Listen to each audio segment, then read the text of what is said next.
안녕하십니까. 시황 전략 애널리스트 이웅찬입니다.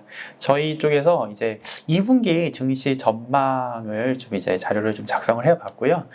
이제 지금 증시를 전망하기 사실은 상당히 어려운 상황입니다. 미국에서 이제 은행 리스크부터 시작을 해가지고 유럽까지 번지고 이게 어느 정도는 좀 막혀가는 그런 상황인 것 같긴 합니다만, 그렇다고 경기가 그렇게 녹록지는 않은 상황이 진행이 되고 있고, 증시는 또 많이 이제 바닥에서는 또 올라 있기 때문에 좀 상당히 좀 부담스러운 국면입니다. 이 분야에 대해서 이제 뭐 딱 이렇게 전망을 이렇게 명쾌하게 제시해 드리기 조금 이제 부족할 수는 있겠습니다만은, 저희 쪽에서 특히 이제 이 2분기를 세 가지 질문이라는 그런 키워드로 묶어서 이런 세 가지 질문을 규정을 해보고요. 그 세 가지 질문에 답을 하는 과정에서 이렇게 금융시장이 움직이지 않을까 이렇게 생각을 하고 있어요.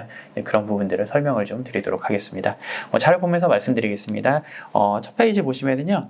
일단 증시 글로벌 시장이 이번에 그 SVB, 그러니까 실리콘밸리뱅크 사태가 터지고 나서 그 다음에 시장 자체가 좀 뭔가 내러티브가 변했다. 전체 그렇게 좀 생각이 됩니다. 그래서 피벗이 됐다 이렇게 생각을 해요. 연준이 보통 무엇인가 터질 때까지 금리 올린다고 하는데 실제로 뭐가 터졌어요. 이거 터진 건 터진 거잖아요. 그러면서 연준이 더 이상 금리를 쉽게 올리지는 못하는 국면이 됐습니다. 그래서 시장에서 얘기하는 그런 그 전망하는 최종 금리 와 전망치와 실제로 기준금리가 이제 만났습니다. 더 이상은 올리지 쉽지 않거나 어차피 올려봐야 여기서 끝이다, 이런 프라이싱이 되어 있는 상황이고요. 연준 자산도 QT를 해서 줄어드는 것 같다가 다시 올랐어요. 이게 QE냐 아니냐 뭐 논란은 많지만 여튼 자산 규모 자체는 증가했고요. 그러면서 더 이상 긴축을 쉽게 하기는 어렵다. 그래서 시장 내러티브가 바뀌었다 이렇게 보시면 될 것 같습니다. 이게 가장 큰 변곡점이 나왔다라고 보시면 될 것 같아요. 이렇게 변곡점이 나온 상황에서 여러 가지 크레딧 리스크들과 그 다음에 경기 침체 가능성도 있기 때문에 2분기에 굳이 주식을 해야 되느냐, 뭐 5월에 리스크가 뭐 여러 가지 셀인 메이 뭐 이런 얘기들도 이제 말씀을 하시고 그런 부분들도 있는데 일리는 있습니다. 굳이 뭐 이렇게 증시가 한바탕 또 반등을 또 한 상황에서 여기서 증시를 더 투자를 하는 게 맞겠느냐, 큰 의미가 있겠느냐, 그것도 일리는 있는데 그렇다고 이게 전망은 아닌 것 같아요. 리스크를 축소하는 그런 전략 중에 하나지. 그래서 2분기를 좀 전망을 해보자고 하면은 꼭 큰 폭 하락할지 그것도 사실 잘 모르겠어요. 왜 그러냐면은 이게 리스크가 나타나고 연준의 그 방향이 바뀌고 하면서 금리 레벨 자체가 낮아졌고요. 달러도 약세로 갑니다. 여튼 연준이 더 이상 긴축을 세게 못하고 미국 경제가 약간 흔들흔들하기 때문에 이렇게 되면은 이게 증시를 하방에서 받치는 요인이 돼요. 그러면서 또 증시가 세게 빠질 수 있지 안 빠질지는 실제로 경기가 얼마나 하락할지, 물가가 얼마나 안 잡힐지 이런 것들을 봐야 되는 상황이 될 것 같고요. 크레딧 우려가 있지만 당장 터진다 이것보다는 일단은 잘 나갔다라고 보고, 추후에 이제 뭔가 문제가 발생한다 하더라도 추후에 일이 될 수도 있고 아닐 수도 있고, 근데 나중에 가봐야 될 것 같고, 당장은 일단은 봉합이 되어가는 상황으로 보시면 될 것 같아요. 그래서 금리 인상이 일단 종료됐습니다. 금리 인상 종료되고 나서 주가가 오르기도 하고 빠지기도 하고 그래요. 그래서 이것만 가지고 설명하기는 조금 어렵고, 2000년대 보시면은 금리 인상이 딱 종료가 됐습니다. 2000년대 상반기에 금리 인상 종료가 되고 나서 주가가 횡보를 해요. 그러다가 하반기부터 빠지거든요. 이런 상황이 나타나기도 하고, 2006년 금리 인상 종료 보면은요, 2006년 여름에 금리 인상이 종료가 됩니다. 그 다음부터 금리 인상 종료했네 하면서 2007년 하반기까지 가다가 2008년쯤 돼서야 주가가 하락을 하는데, 이렇게 오히려 2008년 금융위기가 있었을 때도 이 금융위기라는 이런 큰 문제가 있었음에도 불구하고 사실은 1년 이상 증시가 또 랠리를 하거든요. 그럼 1년 이상 주식 투자를 쉬는 게 쉬운 전망이냐 하면은 그것도 만만치는 않은 그런 전망인 것 같아요. 그래가지고 사실 아직도 EPS가 덜 빠졌다 이런 지적들도 많고, 밸류에이션이 싸냐? 그것도 아니다. 그것도 맞긴 한데 금리가 빠진 것도 맞고 달러가 막힌 것도 맞습니다. 그래서 전망하기는 조금 어려운 상황이라고 보시면 될 것 같아요. 이런 상황에서 되냐 안 되냐 이런 것보다도 이 2분기에 이 세 가지 질문에 대해서 답을 찾아가는 과정이 될 것 같고요. 사실 질문을 드리지만 사실 저희는 어느 정도 이제 답안에 대한 그런 생각은 가지고 있습니다. 그래서 저희의 이 질문에 대한 견해를 드리는 것으로 이번에 그 강의를 계속 진행해 볼까 합니다. 어떤 질문이냐면요, 일단은 은행 리스크에 대한 질문이 될 것 같고요. 과연 유럽 은행, 미국의 그 지방은행 위기가 큰 문제 없이 넘어갈 것인지, 이거에 대한 질문이 첫 번째입니다. 그리고 나서는 미국 경제에 대한 질문이 될 것 같습니다. 지금이 미국 경기가 나빠지기는 나빠질 것 같아요. 근데 에도 불구하고 미국 채권 시장 같은 경우는 금리 인하 프라이싱이 상당히 많이 되어 있어서 연말 인하, 내년 연말까지는 뭐 거의 막 200bp 이상 인하를 이제 프라이싱을 하고 있는데 그만큼 정당화될 만큼 그렇게 경기가 큰 폭 하강할지는 또 가봐야 알겠습니다. 그리고 글로벌 경제가 이렇다고 한다면 또 한국에는 특히 이제 산업 정책에 대한 질문이 한 가지 더 나타날 것 같아요. 뭐 2차 전지도 그렇고 반도체도 그렇고 미국과 중국의 갈등 그리고 미국의 IRA, 리쇼어링 이런 그 제도들이 한국에는 조금은 일단 고달프게 나타나고 있는데 또 그게 어느 정도 또 이제 보조금이라든지 이제 답안을 찾아가는 그런 과정도 있을 것 같고 가격에는 어느 정도 또 반영이 되어 있지 않나 싶습니다. 그래서 이런 부분들에 대한 답안을 찾아가 보도록 하겠습니다. 일단 첫 번째 질문, 그러니까 은행 위기에 대한 얘기는요. 일단 어느 정도 막혀가는 것 같잖아요. 그래서 유럽이든 미국이든 정책 당국이 금융 위기를 막으려고 한다, 은행 위기를 막으려고 한다 이러면은 잘 막을 수 있다. 그게 맞다고 생각을 합니다. 특히 주말에 이번에 SVB도 그렇고 그다음에 CS도 그렇고 주말에 정책들이 확 나와요. 왜냐 주중까지 이어지면서 금융시장에 영향을 주는 것 자체를 미리 원천 봉쇄하겠다는 그런 정책 당국의 의지들이거든요. 그래서 일단은 유동성 공급을 원활하게 이제 진행을 하면서 어느 정도는 막혀간다고 보시면 될 것 같고요.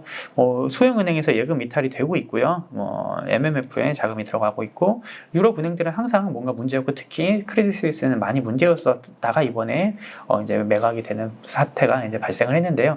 이런 부분들은 분명히 문제가 됐습니다. 특히 이게 또 크레딧 스위스의 코코 본드 전액 상각이라는 이런 정책 대응도 리스크 확대가 조금 있었습니다만은 큰 그림에서 봤을 때 일단 강력한 유동성 지원책 때문에 시스템 리스크는 완화되는 모습이라고 보면 될 것 같고요.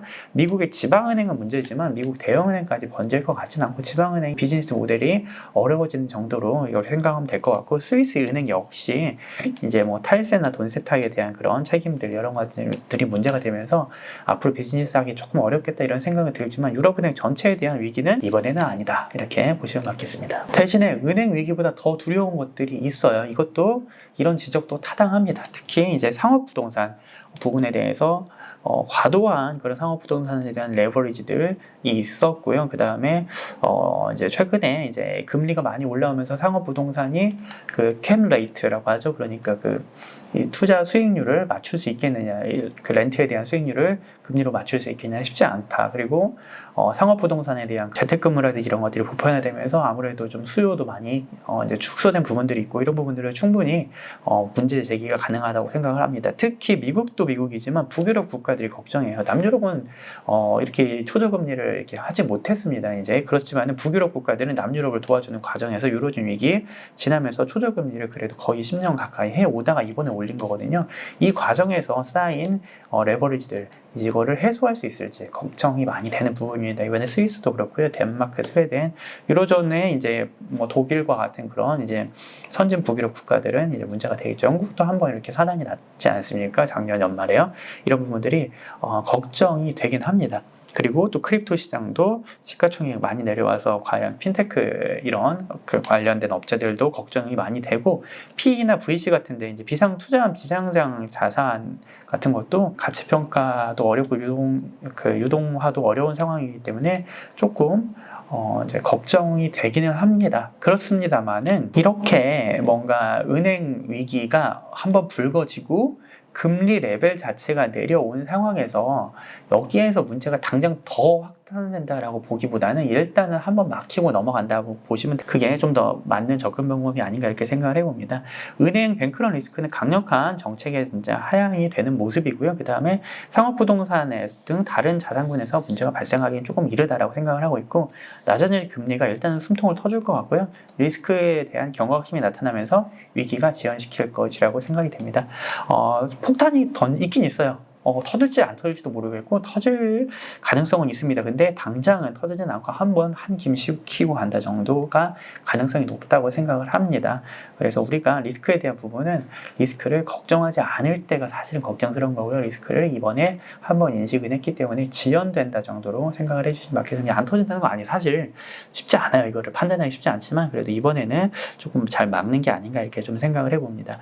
미국 국채라든지 이제 미국의 부채 한도에 대한 그런 질문 부분들은 좀 남아 있습니다. 이 부분들은 다시 하반기에 들어갈 때 부채한도 협상 이런 부분에 대해서 노이즈가 증폭될 수가 있고, 미국의 이 GDP 대비 부채 비율 높아진 부분도 어떻게 할 것인가 좀 걱정 많이 되는데, 결국에는 이거 부분들은 뭐 인플레이션으로 이제 명목 지표를 녹여가는 상황이 이제 오랫동안 지속이 되어야 되지 않을까, 그리고 어느 정도 우리가 인플레이션을 받아들이면서 하락을 시킬 수밖에 없지 않을까 생각을 하는데, 여튼 이런 부분들이 부채 한도 협상에서 노이즈는 증폭될 수 있겠습니다만은, 그래도 시스템 리스크로 번질 그런 가능성은 이번에 강력한 정책으로 많이 낮아졌다, 이렇게 생각을 하고 있습니다.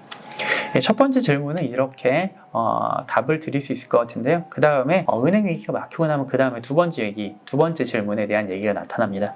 그러면 경기는 괜찮을까? 미국 경기는 그러면은 사실 그렇게 괜찮을지는 잘 모르겠다, 이런 생각이 듭니다. 일단 대출의 규제가 많이 진행이 될 것 같아요. 대출을 좀 과도하게 집행했다, 좀 방만하게 대출을 했다, 이런 지적들이 좀 있기 마련이고요.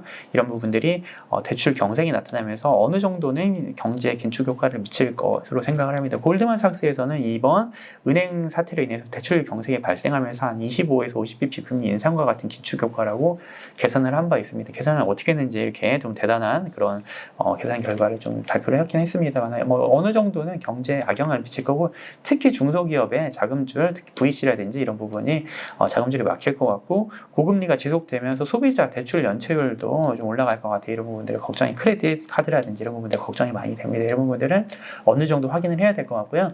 아마 4월에 나올 3월 지표들은 조금 안 좋게 나올 거예요. 이런 부분들은 이제 증시에는 좀 악영향을 미칠 수도 있고, 대신에 금리와 달러를 내리면서 또 한편으로는 하단에서는 좀 받치는 증시를 지지하는 요인으로도 작용할 수 있지 않을까, 그렇게 생각을 해봅니다. 그래서 일단은 증시가 한김 시키고 가는 정도면은 괜찮을 것 같고, 특히 이제 서비스업이 너무 강력했었잖아요. 1월, 2월에.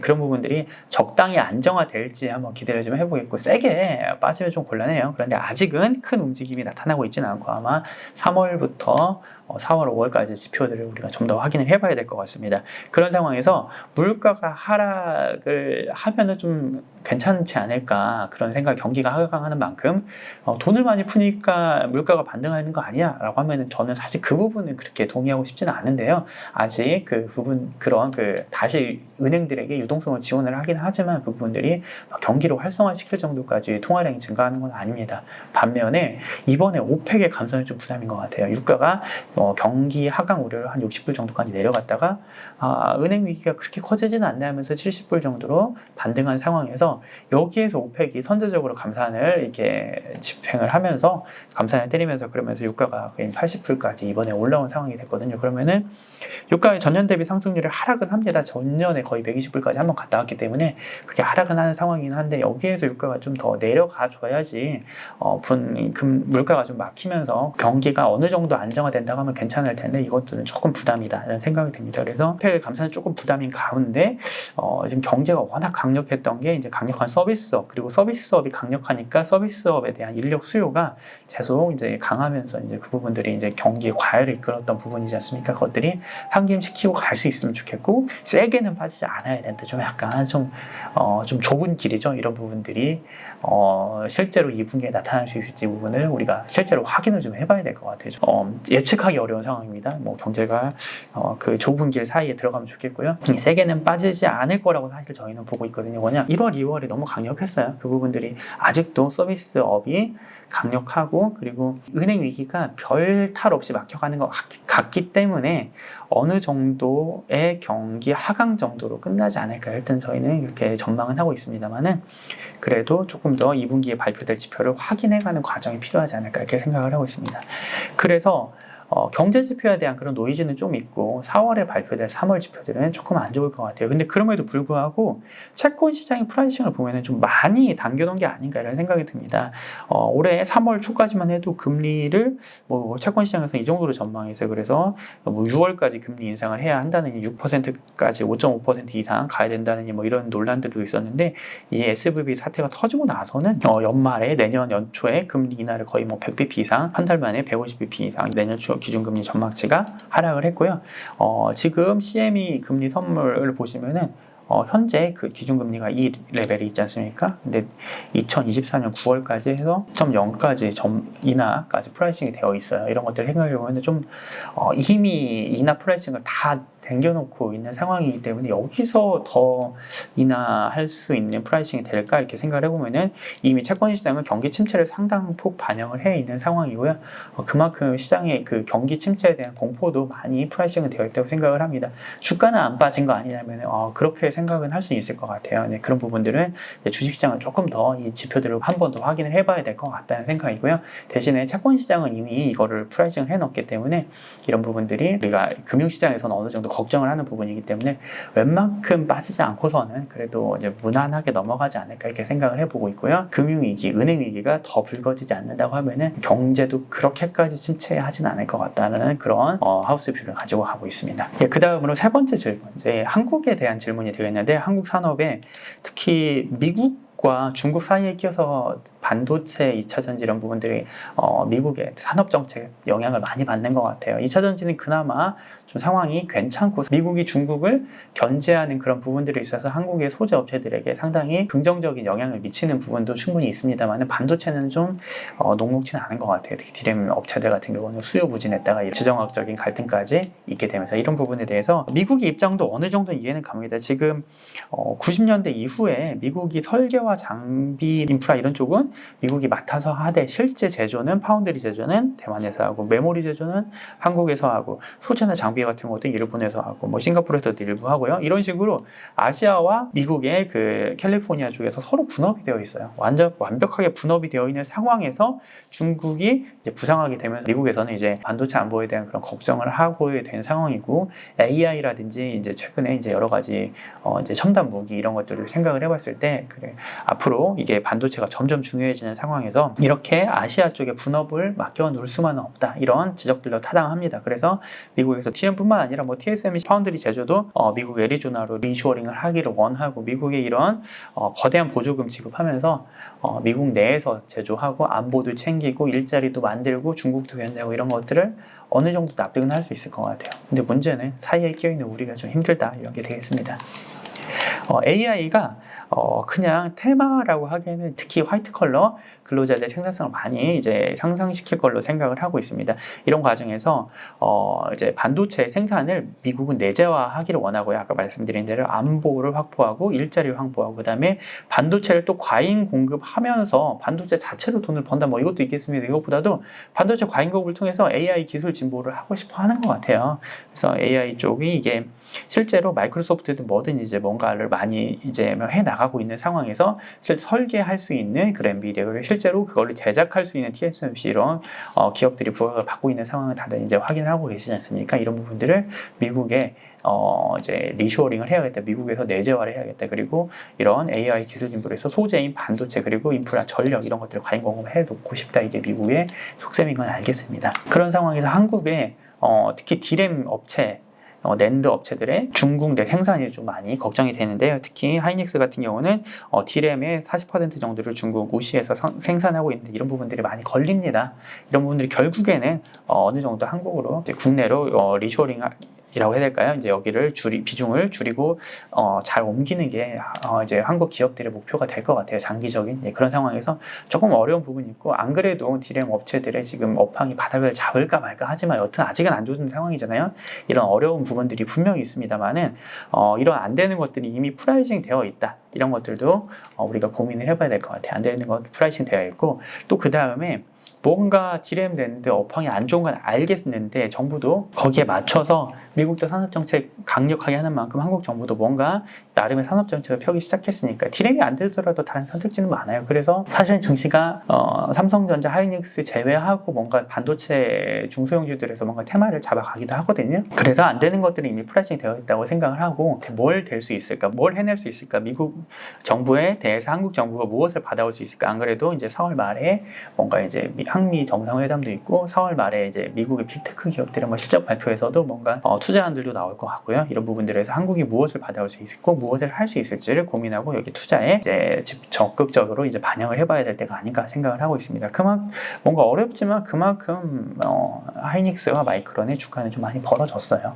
그렇게 반영이 되어 있지 않나 생각을 해봅니다. 그래서 이렇게 세 가지 질문에 대해서 우리가 이제 답을 찾아가는 과정이라고 생각을 하고 있고요. 이제 1분기 상황을 좀 리뷰를 좀 해보면은 1분기 증시가 특히 기관 투자자 입장에서는 이제 투자하기가 상당히 어려웠다 이런 얘기들이 사실 이제 저희 입장에서는 상당히 많은 얘기들이 나오고 있거든요. 왜 그러냐면은요, 1월에 외인 매수가 지수를 세게 끌어올렸습니다. 뭔가 신흥국이 될 것 같고 바닥을 잡을 것 같다 이러면 여기서 세게 들어와요. 세게 들어와서 거의 막 8조 원 이상 들어와 버렸기 때문에 지수가 세게 올랐습니다.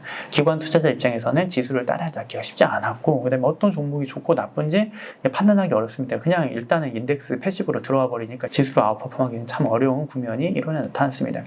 강력하고 빠르게 들어왔기 때문에 이 타이밍을 놓치면은 그 다음에 뭔가 먹을 게 쉽지 않아요. 또 그런 상황이 일어났었고요. 2월에 뭔가 기관 수급들이 조금 주도하는 장세들이 조금 나타났었습니다. 그러면서 뭐 SM이라든지 이런 기업들에 대해서 뭔가 이제 뭐 지배구조 이벤트 이런 것들도 뭔가 이제 조금 아웃퍼폼할 만한 그런 기회들이 조금은 있었습니다만은 2월 말부터 해가지고 국내 유동성 상황이 완화되고, 그 다음에 개인 투자자들도 이제 증시가 바닥을 잡았다 이런 거를 이제 알아차린 거예요. 그러면서 코스닥의 추종 매수가 나타났습니다. 그래서 특히 2차전지 소재 위주로 개인들이 들어오면서 코스닥 이렇게 들어 올리는데 조금 과도하다 싶을 정도로 올리지만 사실은 개인 투자자들의 입장은 상승 모멘텀을 추종하는 패턴을 보인다는 걸 우리가 일단은 알고 가는 게 나을 것 같아요. 그래서 과도하게 왔다고 이거를 약간 배척하기보다는 개인 투자자들이 이렇게 붙었을 때는 조금 더 갈 수 있겠구나 이렇게 우리가 판단을 하고 가는 게 맞겠습니다. 로봇 AI 뭐 2차전지 이런 것들 많이 올라서 더 갈까 싶어도 더 갔습니다. 그게 3월의 패턴이고, 앞으로도 우리가 기관 투자자들의 수급이 주도하는 장세가 쉽지 않다. 개인이 주도하거나 외국인이 일시에 증시를 사들이거나 두 가지 중 하나거든요. 그러면 1월과 같은 상황이 나타나거나 3월과 같은 상황이 나타날 그런 기간이 조금 더 길어질 거다. 앞으로도 그렇게 생각하고 증시에 접근하는 게 맞겠다. 이렇게 생각을 해봅니다. 그래서 미국 증시를 보면 미국 증시는 사실 이제 나스닥 대형주가 올라가는 과정에서 이제 러셀 2000, 그러니까 중소형주 지수가 많이 이제 하락을 했거든요. 그래서 뭔가 차별화가 많이 나타나고 있고요. 이렇게 연준이 더 이상 금리를 올리지 않고 대신에 경기가 조금 부담스럽고 대출이라든지 이런 유동성 상황이 녹록치 않은 상황에서 기업들의 이제 뭔가 이제 차별화가 많이 나타났다 이렇게 생각을 하고 있고, 한국 증시는 반면에 이런 것들이 오히려 대형주가 쉬는 상황에서 테마에 쏠리고 중소형주가 강력한 상황이 나타났다고 이렇게 생각을 하고 있어서 두 가지가 조금 반대 상황이 나타나고 있습니다. 특히 국내 같은 경우는요, CPI랑 PPI가 생각보다 빨리 잡히고 있어요. 이게 뭐 유가를 좀 더 봐야긴 하겠습니다만 일단 아직까지는 상당히 빨리 잡히고 있고, 국내 기준금리도 여튼 3.5에서 동결이 지속이 될 것 같습니다. 않습니까? 그러면서 이제 국내 유동성 상황이 나쁘지 않거든요. 그러면은 코스닥의 강세, 상대적인 강세도 조금 이어지고 개인 투자자들의 개인 장세라고 해야 될까요? 이런 부분들도 이어지는 상황이기 때문에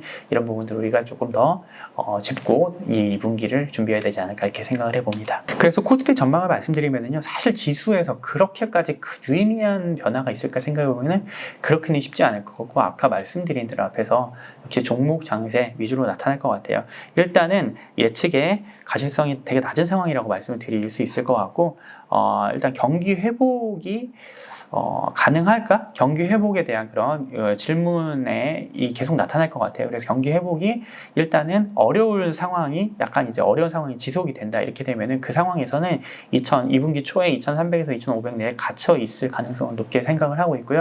그 이후에 미국의 은행 리스크가 완화되고 경기도 그럭저럭 괜찮은데 유동성도 완화되는 상황이 나타난다 이러면 2,500을 뚫고 아마 2분기 말쯤이 되지 않을까, 이렇게 되면 아마 트라이를 하는 과정이 있지 않을까 생각을 해봐요. 그래서 일단은 저희가 2,500 지수가 큰 의미가 있을지 모르겠지만 2,500 정도를 상단으로 두고 조금 이제 진행을 하다가 어느 순간이 되면은 미국에서 한 3월 지표, 4월 지표면서 그럭저럭 괜찮은데 물가도 잡힌다, 만약에 그런 상황이 되면 2,500을 뚫고 한번 돌파할 수 있을 것 같고요.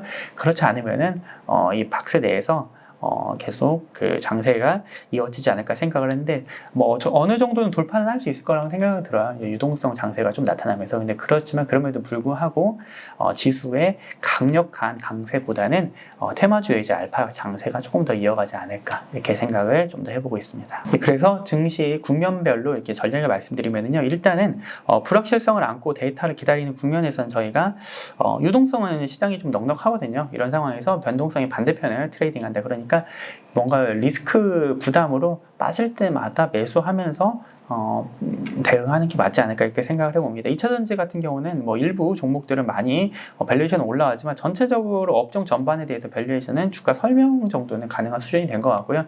이렇게 좀 개인 수급이 주도하는 장세가 이어질 수 있을 거라고 생각을 하고 있습니다. 시장은 뭔가 큰 방향성보다는 변동성을 보여주고 개별 종목 장세가 이어지지 않을까 이렇게 생각을 해보고 있습니다. 그리고 은행 리스크가 잦아들고 나서 그 다음에 경기까지 확인을 하면서 경기가 큰 폭 하락하지 않을 걸로 사실 저희는 그렇게 보고 있고요. 그렇게 되고 나면 증시는 다시 2,500을 시도하며 반등할 여지가 남아있다. 2분기 하반기에 갔을 때 그렇게 생각을 하고 있고요. 특히 자동차 수출 금액이 상당히 괜찮아요. 그런 상황에서 반도체 수출까지 어느 정도 하강을 하고 바닥을 잡기 시작한다가 되면은, 그렇게 되면 저희가 증시가 2,500을 뚫고 트라이할 수 있지 않을까 이렇게 생각을 해보고 있습니다.